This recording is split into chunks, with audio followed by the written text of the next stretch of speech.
How are we doing, guys? I'm McKay, your host. This is Benito. He won't be here for long. And today we're going to be taking a look at House of Leaves by Mark Z. Danielewski.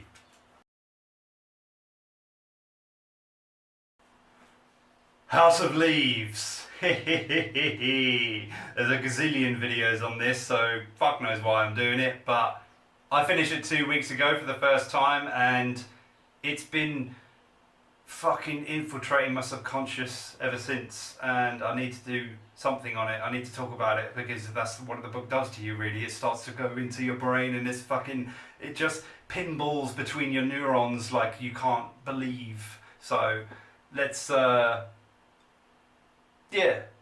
from there, shall we? Okay, it was first published in the year 2000, and since then it's taken on a complete life of its own. You've probably heard of it. My first impressions, I suppose, from hearsay at least, was that it sounded a bit pretentious.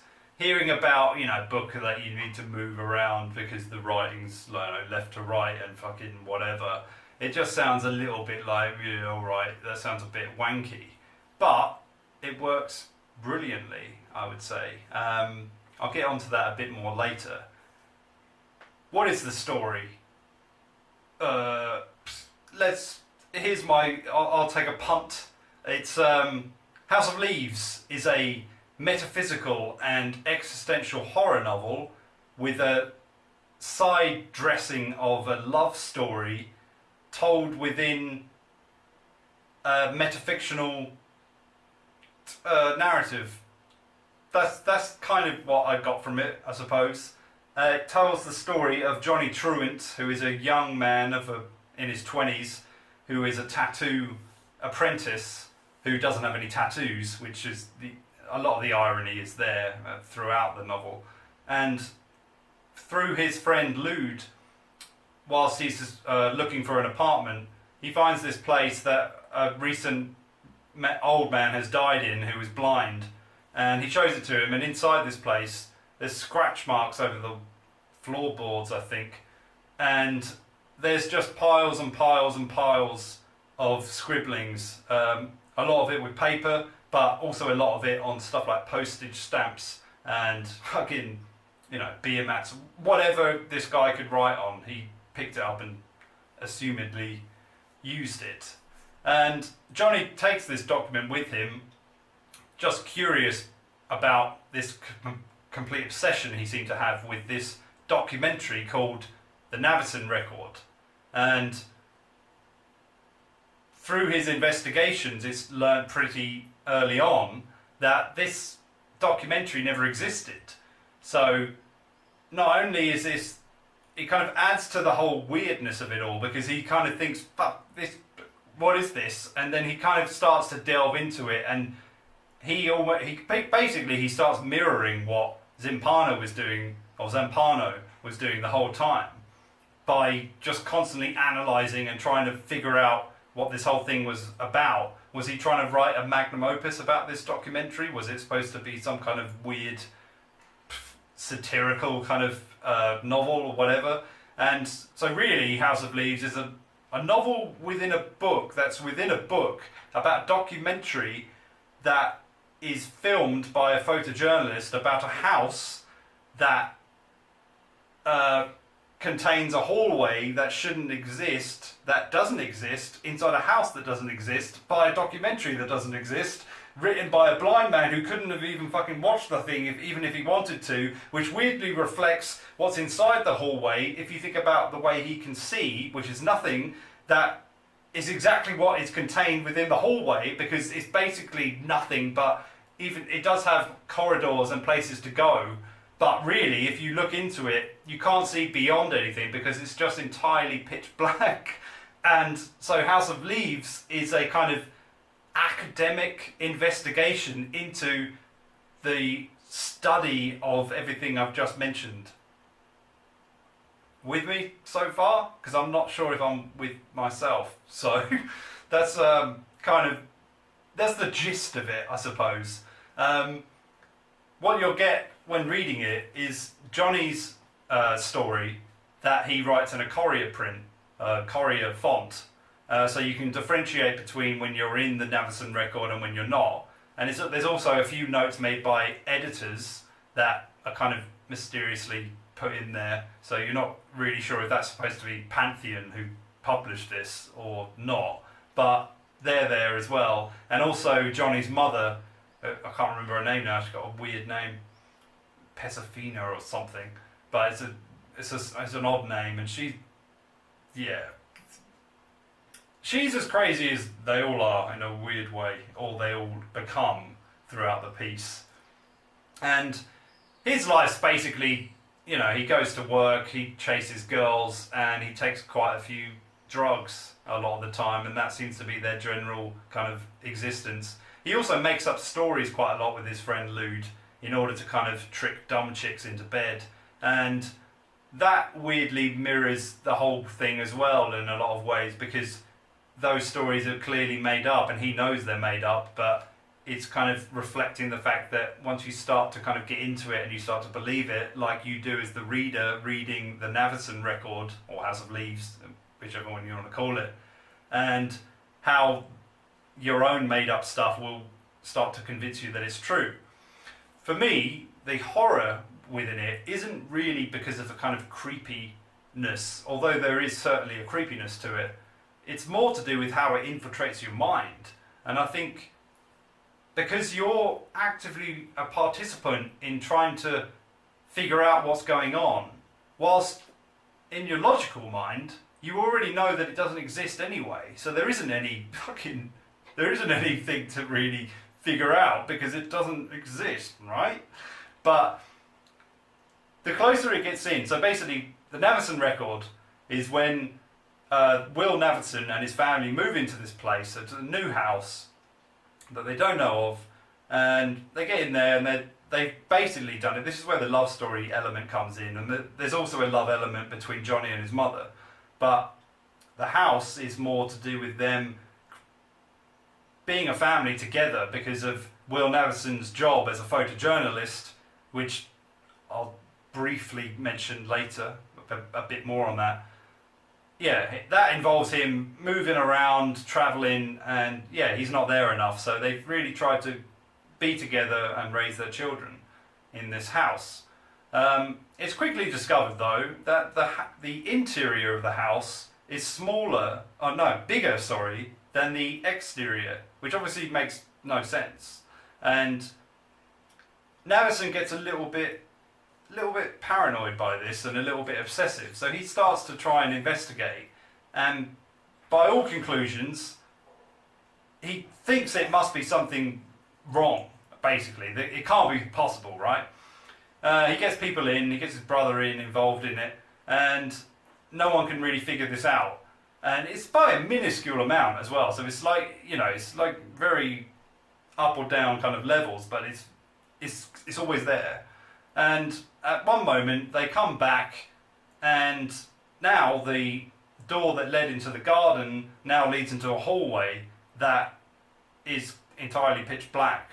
So we're already in the kind of freaky element there. And the further it goes into this, the more it just starts fucking with your head, really. It's just this whole idea of it being like the obsessive nature that comes within it, because Johnny starts losing it in the same manner that Zampano is losing it. And you really do feel that as well. I mean, you feel the kind of anxiety he starts to get. Not as much as some people have made out. I've read a few reviews that said people were throwing the book across the room and stuff like that, and I didn't feel anything like that. It was more to do with the fact that it kind of gets inside your mind. And a way I think it does this is it uses footnotes a lot. So you'll be reading parts of it, and then there'll be footnotes. So your eyes are constantly up, down, up, down, up, down. And for me, that kind of foreshadowed the events of when you're inside the hallway. And that's when the book takes on the, basic elements of when you're starting to turn the fucking book around to read it, because there's a spiraling staircase. So it feels like it's inside your head, within your subconscious mind, and you're basically spiraling along with it, kind of going mental, and trying to figure out what's going on, but then still knowing that really there's nothing to try and figure out. So the whole thing feels very strange, and you genuinely feel paranoid yourself almost, and you get this kind of anxious kind of feeling reading it, but you also play an active participant in the obsessive nature that pretty much all the characters have within it.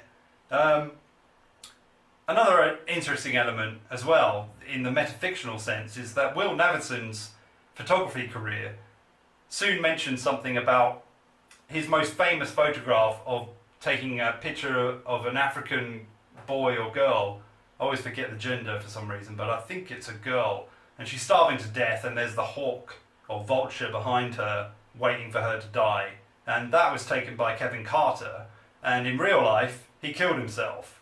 So this kind of weird metafictional reality, because Johnny Truant knows this as well, so he even references it, because I was familiar with the photograph anyway, and I thought, wait a minute, that's, oh yeah, Kevin Carter, because it's in the reference. So it's because it puts reality within it a lot of the time, because it usually uses a lot of real life authors and interviewers and blah blah blah who give quotes about this Navidson record, but whenever Johnny tries to find out whether any of these people said this stuff, none of them confirm anything, and they just think that, you know, he's taking the piss or whatever.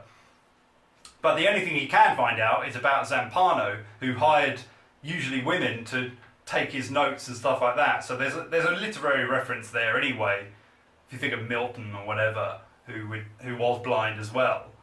And yeah, that's basically my main impression of it. It's really hard to review because you can't give a clear idea of it. I mean, the synopsis basically kind of panders to the whole metafictional element of it as well, because it's when years ago when House of Leaves was going around mainly on the internet and all this kind of stuff, and I'm not sure if any of that's true or not. It might be, but I don't think so. I think it's used its own publicity within the narrative itself to kind of gain its popularity. The ending, not great. It peters out, really. But in the same sense, there isn't really any way it can end, because it's discussing things that are unfathomable, really. The whole element of the hallway reminded me a lot about quantum mechanics or quantum physics, where something can be and not be at the same time, Schrodinger's cat, and the kind of photon split atom experiment, where when an atom or a photon is observed, that it changes its behaviour, and how one can, or is it, I can't remember the exact, you know, I'm not a fucking neuroscientist, or I'm not a quantum physicist or whatever, but the stuff I read about that, it reminded me a bit of that a lot, and how it does really, I thought the descriptions of that were phenomenal as well. I thought they were really good. They really get in your mind and make you imagine this kind of abyss where up and down are the same thing and all stuff like that, and it's impossible to fathom, yet your own fascination with it is impossible to resist. So you get into the addiction of it as well, and because it goes along with Johnny's narrative, that you're kind of partnered with him, and at the same sense as a read, like the beginning, it says, "This is not for you." So it's like, but you feel like it is when you're reading it. So it's almost like that kind of the distance within it and stuff like that. And there's so much I could go on about the geometry of the whole book and stuff like that, but yeah, it's an experience that is unique to your own, which in a lot of ways, like the hallway, represents the kind of inner psychological leanings of the people who enter it, which I won't go on into if you haven't read it, but yeah, it reflects your own fears and your own kind of physical makeup, essentially, psychologically as well as kind of metaphysically at times, or biologically or whatever. So yeah, it's they call it a godic experience, or that's what the kind of genre of it is. And yeah, it certainly feels like that.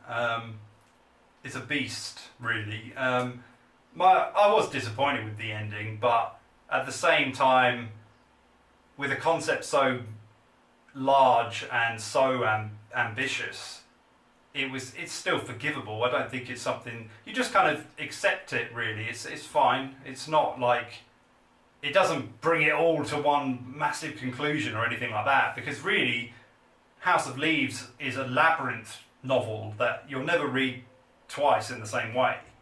So, and because it is a labyrinth within a kind of non-existence and stuff like that, and I think one of the main elements it was trying to get into is your subconscious mind, but also the fact that at some point you didn't exist, so there was nothingness, then you exist, and then, but within that existence, you're also always thinking of that nothingness that you're heading towards without any fucking choice in it whatsoever. So for me, there was a definite element of that, and yeah, that's kind of my main conclusion of it, really. It is something I'm definitely going to read again at some point, and I will, well, without choice, read it in a different way, because you can't, I don't think you can possibly do it in a exact replica unless you were really taking notes of how you were reading it, which again would just play into the whole obsessive nature that you and Soprano and Johnny are all part of, and over something that doesn't fucking exist. So it's like, so I guess it gets really kind of, that's where the freaky element of it for me really stood out, and it's really like such a unique experience reading that, and it really points out the element of mankind and his obsession with knowing how things work when really he can't know certain things for sure, and that's kind of the thing that eats away, I think, at a lot of people, at least anyway, or it eats away at you without you having any option over it whatsoever. So yeah, it's a big thumbs up from me, but the ending, not great.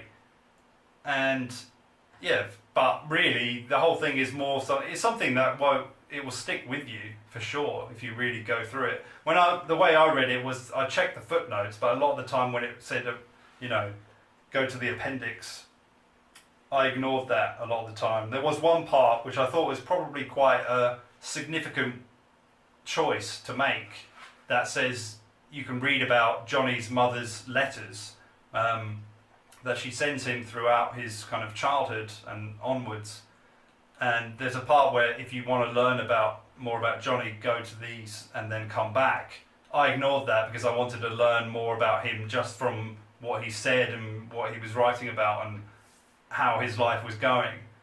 I don't know whether that was the right decision or not, and I think that's the whole point, because there is no right decision.